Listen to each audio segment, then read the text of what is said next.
Hello our lovely viewers, in this video I am going to make a doll with a partigon wall showpiece.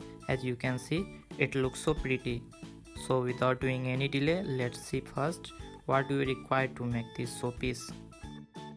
We need 3 mm quilling strip of pink, yellow, black and green color, slotted quilling tool, quilling roller, scissor and glue. If you are watching this video on Facebook, then hit like button of our page, or if you are watching on YouTube, then subscribe to our channel Haath Ki Kala and press bell icon.